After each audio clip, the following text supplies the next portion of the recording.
The Montana winds howled through the snow-covered forest as Michael Thompson clutched his 12-year-old daughter's hand. They walked hurriedly, trying to get home before the snowstorm hit. Their 3 shepherd dogs ran ahead, guiding the H through the thick snow. That's when the lead dog suddenly stopped. Its ears perked up, nose pointing toward a fallen tree. Without a bark, it rushed toward it. The other 2 dogs, following behind Luna, cried out, pointing to where the dogs were gathering around something. Michael approached, his heart beating faster as he saw what the largest dog was examining: a tiny bobcat kitten, nearly motionless, its fur stained with blood. The bobcat kitten breathed weakly, its cloudy blue eyes blinking in pain.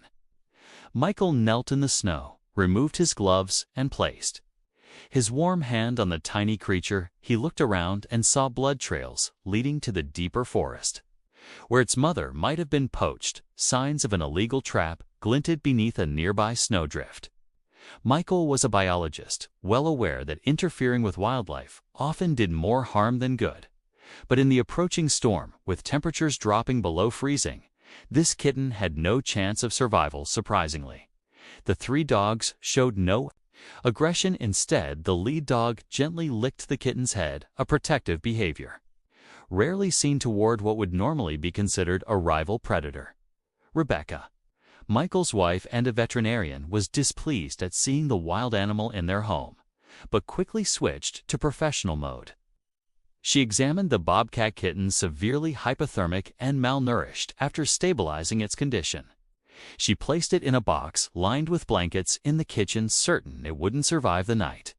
But the next morning they discovered the unthinkable. The kitten had not only survived, but was surrounded by the 3 shepherd dogs, forming a protective circle around it.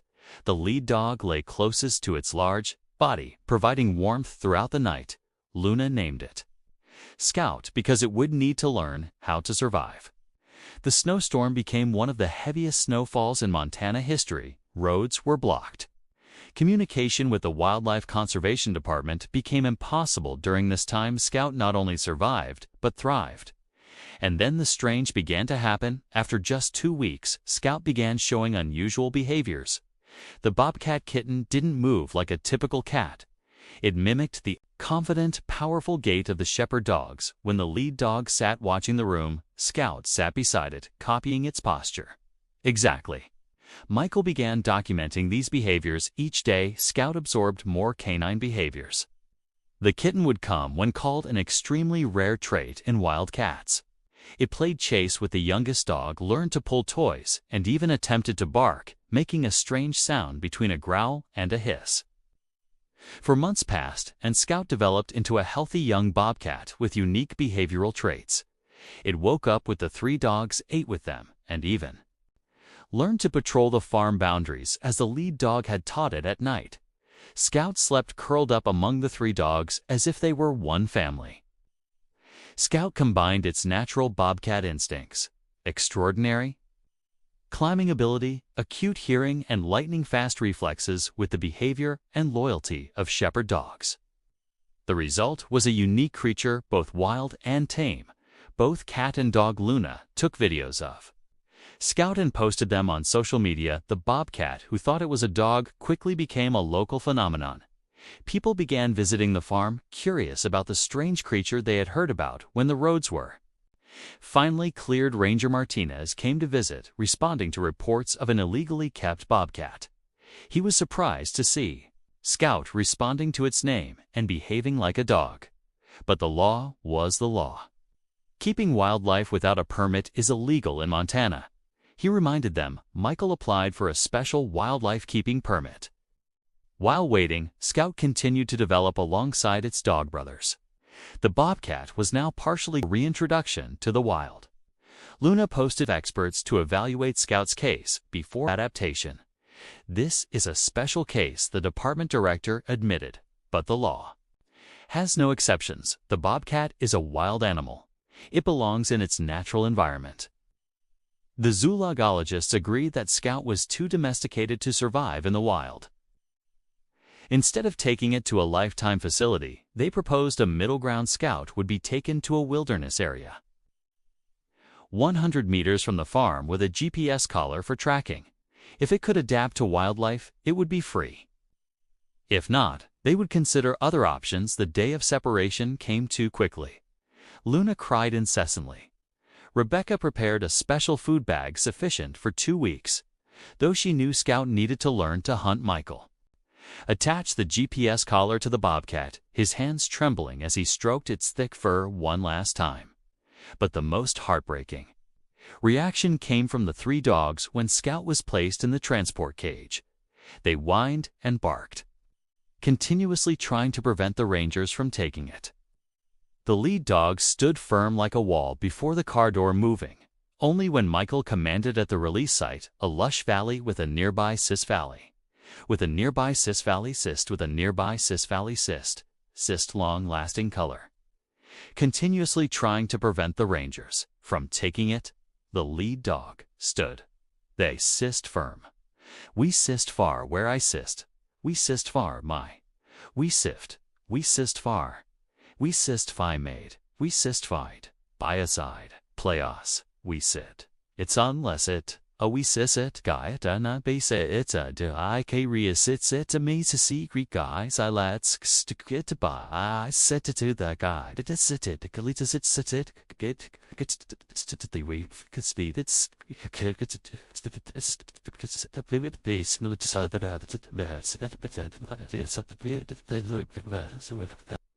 Stream they opened the cage door. Scout stepped out cautiously, sniffing the new air.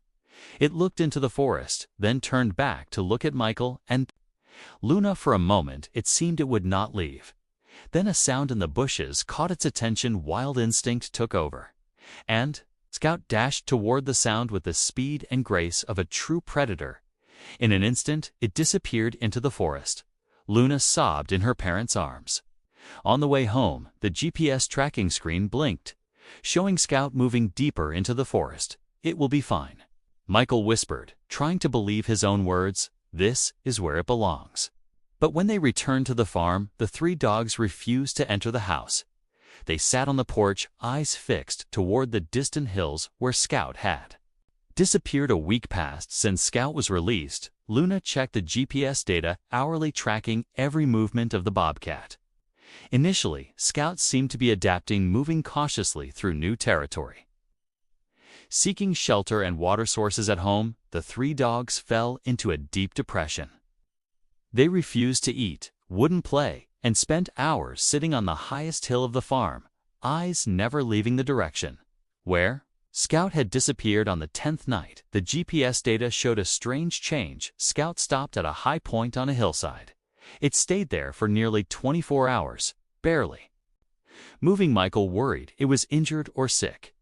But then at sunset the next day, Scout began moving in the direction of the farm day by day. Scout's movement pattern became clearer. It wasn't wandering randomly. It was moving with purpose homeward. Initially, its journey was slow and interrupted many times. It stopped to hunt or rest. But after each stop, it always continued in the same direction. Michael calculated the distance. Scout had covered 30 miles in the first 5 days, faster than the average 4 wild bobcats moving through new territory. This can't just be coincidence, he told Rebecca. As they looked at the data together, it's finding its way home. The GPS revealed the challenging journey Scout faced on the 6th day. It approached a wide river where spring had made the water high and fast. Flowing, a normal bobcat would avoid deep water at all costs. But Scout, taught by dogs who weren't afraid of water, found a narrower point and swam across. On day 7, Scout faced a busy highway. The GPS showed it waiting, hiding in bushes near the roadside for nearly 3 hours. Then, in a gap between traffic, it darted across in a flash. Each obstacle Scout overcame: rivers, highways, human settlements, even territories of other bobcats, astonished the Thompson family. The Bible of bobcat behavior states that bobcats don't migrate such distances, especially not in a specific direction over such a long journey. On the 12th night, the worst happened. The GPS signal stopped completely. The last recorded position was an area of large rocks and dense trees about 40 meters from the farm Michael and Luna immediately drove to the location. They searched for a full day, calling Scout's name, checking every rock, cave, and thicket. No sign of the bobcat except a broken piece of the GPS. S. C. S. C. S. C. S. Y. Lutes. C. Y. S. C. S. S. C. S. C. Boy, I can sad. They coincide by reset acquitted gal where I lied miss it pri by cyclone a sit ya so we I si kika hike I tie to that I got that be to be I kai sick at is it cassettes and that act is at the looker to cock it's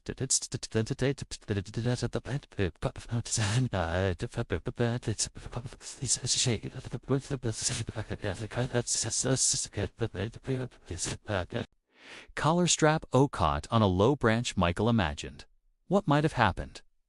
Scout got caught, struggled to free itself, and damaged the collar in the process. But would it continue the journey, or was it injured or worse? The next 3 days were long, painful days of waiting and fragile. Hope Luna was so desperate she barely left her room. Rebecca contacted every ranger station and veterinary hospital within a 100-mile radius. Michael kept studying maps, trying to predict Scout's possible route. He calculated that if Scout maintained its speed and direction before the signal was lost, it could reach the farm within 2 to 3 more days. Assuming it wasn't injured, its fur saved it in the cold environment. But it needs food and water, he analyzed. And it has to avoid larger predators, wolves, bears, even humans. The truth was Scout's chances of survival diminished with each passing hour. On the 3rd night since losing the signal, as the family was trying to have dinner in a heavy mood, the 3 dogs suddenly jumped up as if electrocuted. The lead dog ran to the door, barking furiously, the other 2 following, tails wagging in excitement. Michael hurriedly opened the door, his heart pounding. Standing at the edge of the yard in the moonlight was a small, slender figure, Scout, dirty, thinner, and without the GPS collar, but alive, and it was looking straight at the house. Later, when analyzing Scout's journey based on partial GPS data and distance calculations, Michael estimated that Scout had crossed at least 100 miles of varied terrain, 2 major rivers, 1 main highway, a human settlement, several territories of other bobcats, and all within about 16 days when it was just reaching maturity. Experts later tried to explain this behavior from geomagnetic positioning abilities to exceptionally developed terrain memory to unusual migratory instincts. But for the Thompson family, the only explanation needed was love. Scout hadn't returned to a place. It had returned to its family the moment Scout saw the 3 dogs. Its entire demeanor changed. It rushed forward, no longer with the cautious movement of a wild bobcat, but with the excited sprint of a dog reuniting with family. The 3 dogs ran to meet it, and all 4 animals met in a rolling bundle of joyful sounds and wet fur. Luna sobbed, running out and kneeling beside them. Michael and Rebecca followed, unable to believe their eyes. Scout, the wild bobcat, had found its way back over 100 meters of unfamiliar terrain, following a straight line to the only home it had ever known. They brought Scout inside, where Rebecca immediately examined it. The bobcat had lost weight, had a small wound on its front leg, possibly from where the collar had caught on something, and it had struggled to break free. But otherwise, it was remarkably healthy after the long journey. Michael called Ranger Martinez.